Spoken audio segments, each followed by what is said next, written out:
नमस्कार दोस्तों। चुनाव आयोग से मांग कर लाए हैं वो मोहलत के 4 दिन, 2 आरजू में काट देंगे 2 इंतजार में।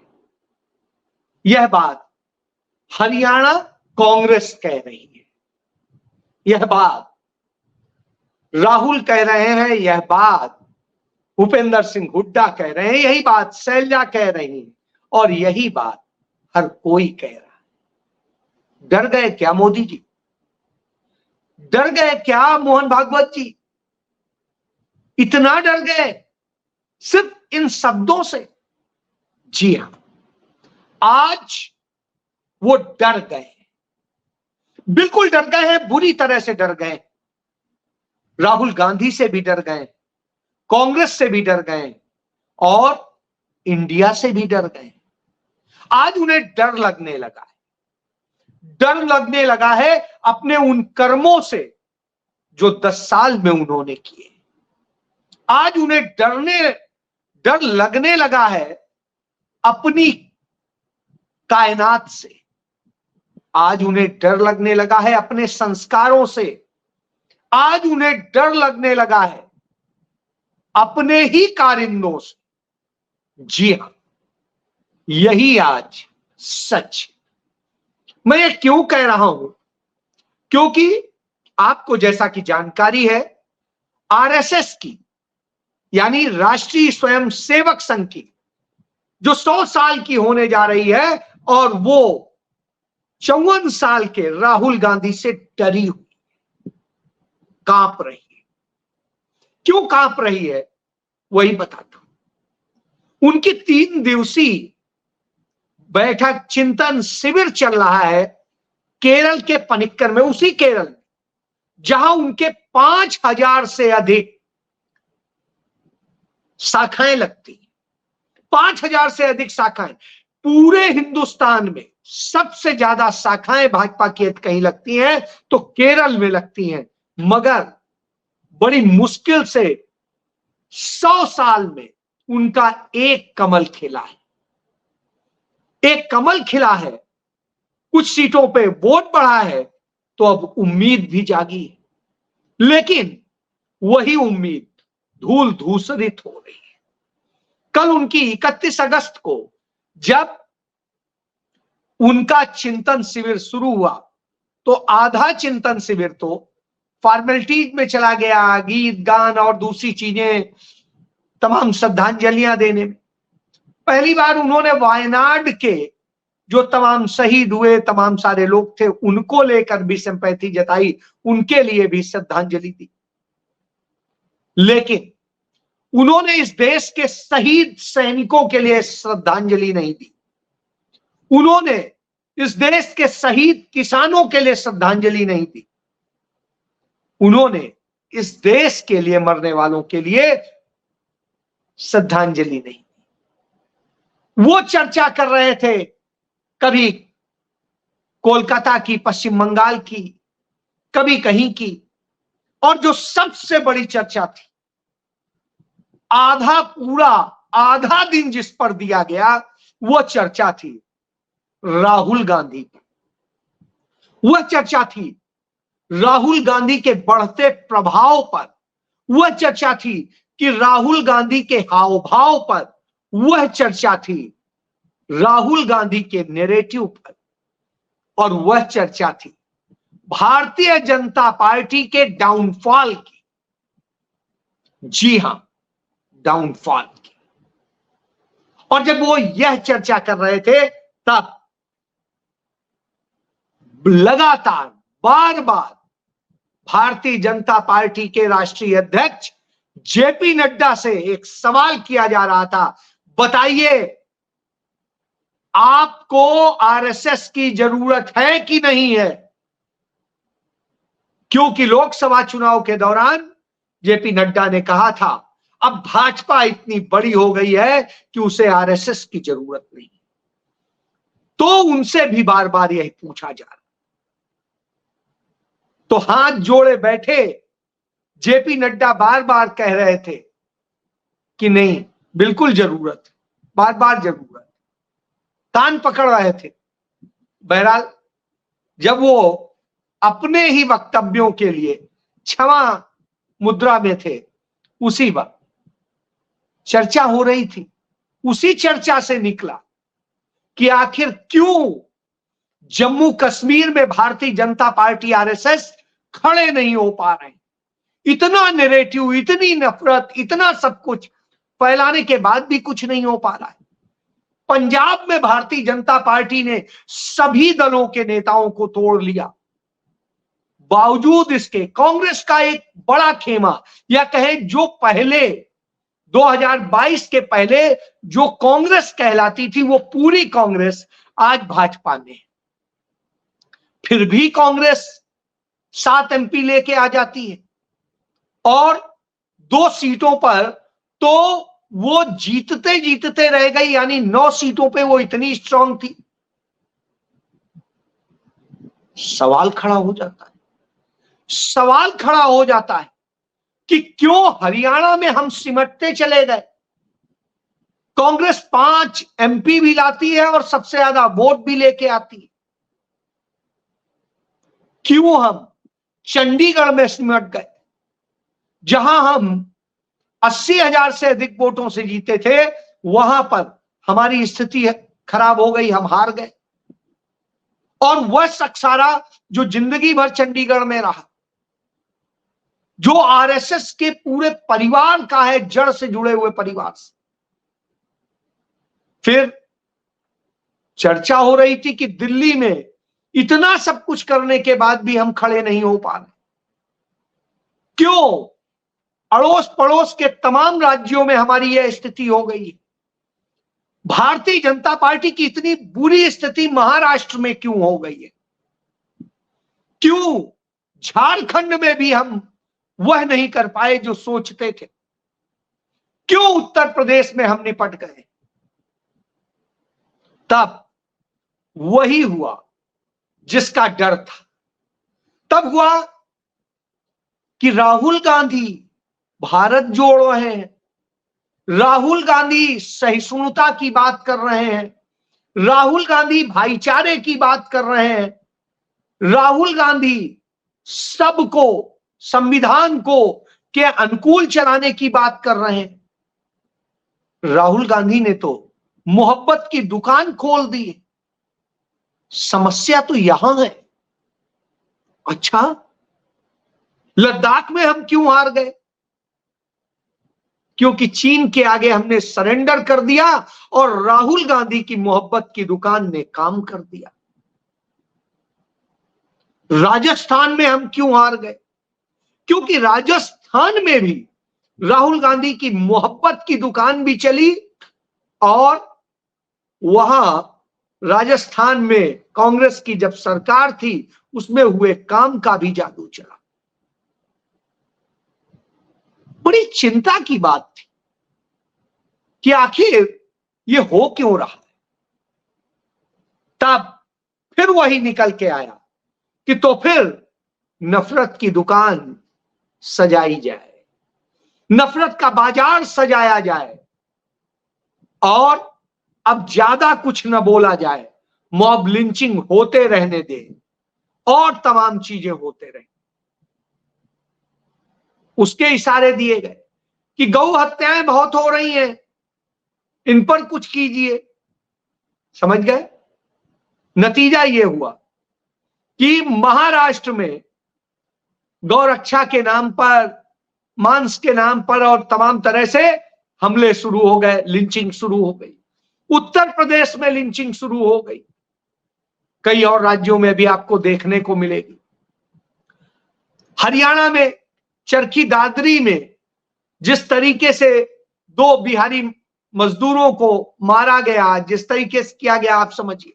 ट्रेन में एक व्यक्ति खाना लेके जा रहा था अपनी बेटी के लिए, स्वाभाविक सी बात है, वो मीट खाते थे तो मीट लेके जा रहा था, तो यह कह के हमला किया गया कि ये तो गौ मांस है। अब पता नहीं कहां से एक्सरे हो जाता है उनको।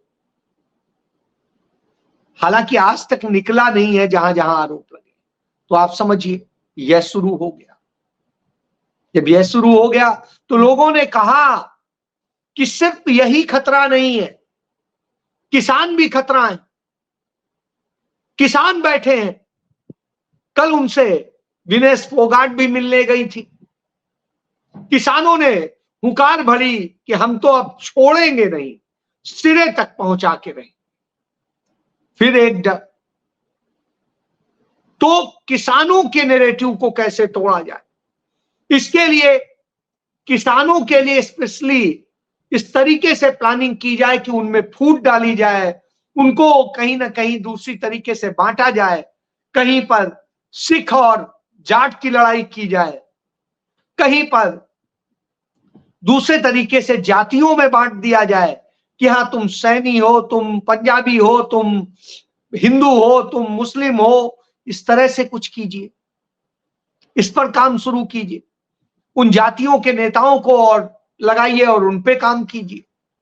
अच्छा, फिर लड़कियों की सुरक्षा का विषय उठा तो उनका आप बात ही मत कीजिए। आप कोलकाता के उस रेप केस को ही आगे बढ़ाए रखिए मीडिया से। पश्चिम बंगाल में कुछ हो जाए, कांग्रेस शासित राज्यों में कुछ हो जाए, दूसरे गैर भाजपा शासित राज्यों में कुछ हो जाए, उसे बिल्कुल अपने मीडिया के जरिए उठा दीजिए, हवा बना दीजिए। पश्चिम बंगाल में एक नर्स को जब वो फीड दे रही थी एक मरीज को, तो नर्स का आरोप है कि उस मरीज ने उसके साथ बदतमीजी कर दी, छेड़छाड़ कर दी। इसी तरीके से एक और ने आरोप लगा दिया। उसे नेशनल मीडिया में आगे बढ़ाइए, उसे पूरे देश में फैलाइए कि यह अराजक की स्थिति है। तब लोगों ने कहा कि सर हमारे राज्यों में ही ज्यादा हो रहा है। इसका एक आंकड़ा भी मिला और वो आंकड़ा बताता है कि किस तरीके से भाजपा शासित राज्यों में यह अपराध सबसे ज्यादा हो रहे हैं। तो जब उस पर बात होती है तो फिर घबराहट खड़ी हो जाती है कि आखिर अब इसका क्या किया जाए, क्योंकि सबसे ज्यादा रेप कहां हो रहा है? भाजपा शासित राज्य में, उत्तर प्रदेश में। एनसीआरबी के आंकड़े कहते हैं महिलाओं के खिलाफ अपराध में यूपी नंबर 1 है, महिलाओं के अपहरण के मामले में यूपी नंबर 1 है, गैंग रेप के मामले में यूपी नंबर 1 है, हत्या के मामले में यूपी नंबर 1 है, हिरासत के मौत के मामले में यूपी नंबर 1 है और दहेज हत्या के मामले में यूपी नंबर 1 है। जो पूरे देश में महिलाओं के प्रति अपराध के आंकड़े हैं उनमें नंबर 1 पर यूपी है, जहां 15,828 मामले दर्ज हुए थे, जो लास्ट फिगर है एनसीआरबी का। और उसके बाद में सेकेंड नंबर पर दिल्ली है। अब तो उनका दिल्ली तो आप है, तो उनका नहीं सर। दिल्ली में आम आदमी पार्टी की तो सरकार है, लेकिन लॉ एंड ऑर्डर और क्राइम हमारे पास है, मोदी जी के और अमित शाह जी के सीधे अंडर में। तो उनका अच्छा, तो वहां पर भी 3,336 महिलाओं के साथ रेप हुए, जैसे यूपी में करीब 16,000 के साथ हुए। और उसके बाद उनका तीसरे नंबर पे महाराष्ट्र है, वहां पर भी हमारा ही राज है, वहां पर 1,500 से अधिक हुए हैं। इसके अलावा फिर उन्होंने कहा चौथे नंबर पे भी हमारा ही राज्य है, हरियाणा, जहां सबसे ज्यादा रेप हुए हैं, वहां पर भी करीब 1500 के आसपास है। और फिर उसके बाद में बात हुई कि बिहार, तो बिहार में भी एनडीए सरकार है। अब किया क्या जाए? तो साहब इसी पर चर्चा होती रही कि कैसे नैरेटिव बनाया जाए, तो कहीं पर यह नहीं समझ में आ रहा। जो पहलवान बेटियों के साथ घटना हुई थी वह बड़ी चिंता का विषय है। हरियाणा में हमने तारीख बदल दी, 4 दिन हमने बढ़ा दिए, तो वो 4 दिन की बात। तो अब उसमें भी कोई बहुत हम नैरेटिव कितना बना पाएंगे ये देखना होगा। संघ ने कहा हम वो 4 दिन हम लगाएंगे। ठीक है भाई, 4 दिन आप लगाइए। इसके अलावा बात हुई कामगार परेशान है, आत्महत्याएं कर रहे हैं, तो उस पर चर्चा हुई। फिर फंस गए कि एमएसएमई पे तो हमने बर्बाद किया है, हमारे समय में 38,000 जो है एमएसएमई बंद हो गया, 38%। तो अब आप समझिए, फिर उन्होंने कहा अच्छा तो हम ये छोटी जातियों और उन पर कहा उन पर भी राहुल गांधी बोल रहे हैं। तो यानी राहुल गांधी एमएसएमई पर बोल रहे हैं, राहुल गांधी बेरोजगारी पर बोल रहे हैं, राहुल गांधी युवाओं के भविष्य पर बोल रहे हैं, राहुल गांधी लड़कियों की सुरक्षा पर बोल रहे हैं, राहुल गांधी किसानों पर बोल रहे हैं, राहुल गांधी दलितों पर बोल रहे हैं। तब फिर करेंगे क्या?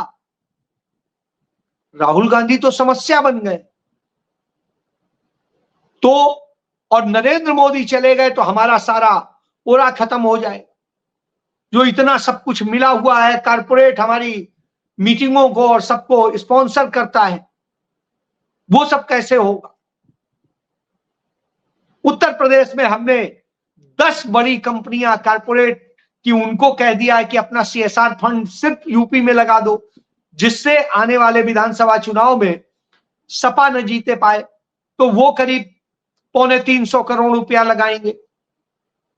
तो इस तरह से तमाम चीजें दी गई कि कैसे कैसे किया जा रहा है, लेकिन इससे भी बात नहीं बन रही। तो पूछा गया बात कैसे बनेगी? तो कहा गया कि बात ऐसे बनेगी कि राहुल गांधी को कैसे काबू किया जाए। तो यह हुआ कि राहुल गांधी का ओरा तो लगातार बढ़ रहा है, राहुल गांधी की प्लानिंग बड़ी सटीक हो रही है। अब वो अमेरिका में राष्ट्रपति पद का चुनाव चल रहा है, इस दौर में वो वहां जाएंगे, वहां वो कुछ मीटिंग्स करेंगे। तो 3 दिन लगातार उनकी मीटिंग है और उनमें वहां के थिंक टैंक से लेके सबसे मीटिंग है। तो वर्ल्ड लेवल पर भी वो एक नैरेटिव सेट करेंगे। निश्चित रूप से अमेरिका सरकार को भी यदि लगेगा कि राहुल गांधी से पंगा लेना ठीक नहीं है, तो वो भी हमसे बैकफुट में आ जाएगा, अभी हमारे साथ खड़ा है। परेशानी ये कि राहुल गांधी नेशनल लेवल पे, राहुल गांधी रीजनल लेवल पे, राहुल गांधी लोकल लेवल पे और राहुल गांधी इंटरनेशनल लेवल पे मोदी को खत्म कर रहे हैं, आरएसएस को एक्सपोज कर रहे हैं, हमारी नीतियों को एक्सपोज कर रहे हैं। इतनी सब चर्चाओं के बाद भी, तमाम चिंतन, भोजन, विश्राम सब करने के बाद उसका अभी तक तो समाधान नहीं आया है। आज दूसरा दिन खत्म हो गया। अब आप समझ सकते हैं कि 2 दिन के चिंतन पे भी राहुल गांधी का नहीं समझ में आया। तो यह हुआ कि फिर कांग्रेस में तोड़ कीजिए और नफरत के खेल को और बढ़ा दीजिए, इतना बढ़ा दीजिए कि राहुल गांधी का हम मोहब्बत की दुकान बंद कर, और मोहब्बत की दुकान बंद करने के लिए हम नफरत के तमाम सारे वो काम करें। और उसी कड़ी में हम भाजपा, कांग्रेस के नेताओं ने कभी जो बयान दिए हों उनको लेकर के सोशल मीडिया पर इस तरह से पोस्ट करें कि ये तो नफरत फैलाने वाले हैं, ये तो राष्ट्र विरोधी हैं और जाने क्या क्या। और इसी कड़ी में जम्मू कश्मीर के नेताओं का इस्तेमाल किया जाए, वहां पर जो नेता हैं उनके बयानों को ढूंढा जाए, उनके बयानों को वायरल किया जाए, राहुल गांधी के खिलाफ मुकदमे कुछ और बढ़ाए जाएं। अभी जो 2 दर्जन मुकदमे हैं राहुल गांधी के खिलाफ, सभी मानहानि के, और वो सभी के सभी आरएसएस और बीजेपी के लोगों ने ही किए। एक भी मुकदमा ऐसा नहीं है जो किसी दूसरे ने किया। राहुल गांधी के 2 दर्जन से अधिक जितने मुकदमे हैं सभी बीजेपी के, आरएसएस के लोगों ने किए। बहरहाल और कर लीजिए। तो उन्होंने कहा राहुल गांधी तो इससे डरते नहीं। तो अब समस्या ये खड़ी है कि राहुल गांधी नहीं डरते तो उनके आसपास के लोगों को डराया जाए।